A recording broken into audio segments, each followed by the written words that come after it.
A síndrome de burnout é também conhecida como síndrome do esgotamento profissional. Ela aparece quando a relação com o trabalho não vai muito bem, trazendo problemas como ansiedade, depressão e até mesmo sintomas físicos. Em 2019, pelo menos 20 mil brasileiros foram afastados das atividades por esse motivo. Sobre o assunto, eu converso agora com o advogado Fábio Pérez. Fábio, em que momentos acontece esse afastamento? Como é que funciona o afastamento pela síndrome de burnout?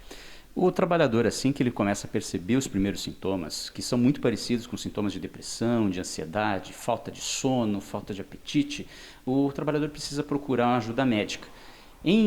Procurando o médico, ao constatar isso, ou até mesmo se o trabalhador procura o serviço de medicina do trabalho da empresa, tanto o médico quanto esse serviço precisam procurar o INSS, assim como qualquer outra doença. E o INSS, marcando uma perícia, vai verificar essa relação, se tem de fato relação com o trabalho, se é burnout, e depois, constatada essa relação e eventual incapacidade para o trabalho, o INSS vai afastar o trabalhador, assim como em qualquer outra doença ou acidente de trabalho. Se reconhecer a relação com o trabalho, vai ser afastado como um auxílio acidente. Se tiver um afastamento superior a 15 dias, o trabalhador vai ter, inclusive, direito à garantia de emprego por 1 ano, contada a partir do momento do retorno ao trabalho. É como se fosse um acidente de trabalho mesmo. Como é que a empresa deve proceder? Porque se existe um problema com o trabalho, tem que ser resolvido, porque se o funcionário volta ali desse afastamento, os problemas continuam. Exatamente. A partir do momento em que o trabalhador é afastado por burnout, isso é verificado que tem relação com a empresa precisa mudar os seus métodos. O primeiro deles, e que eu venho falando há muito tempo, é o direito à desconexão.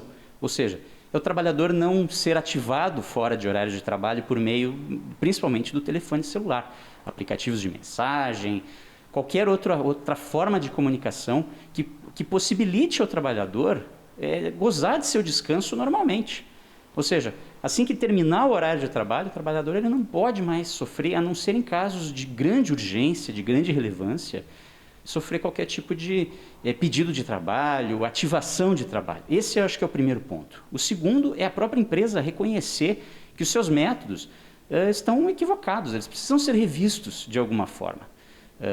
Diminuir a pressão por resultados, contratação de outros empregados, verificação interna, investigação administrativa se há casos, por exemplo, de assédio moral, de assédio sexual, esse tipo de coisa. Então, a empresa precisa sim mudar, fazer uma investigação interna, ver o que está acontecendo, porque de fato, se há um burnout, se há relação com o trabalho, o principal culpado aí é o gestor daquele empregado.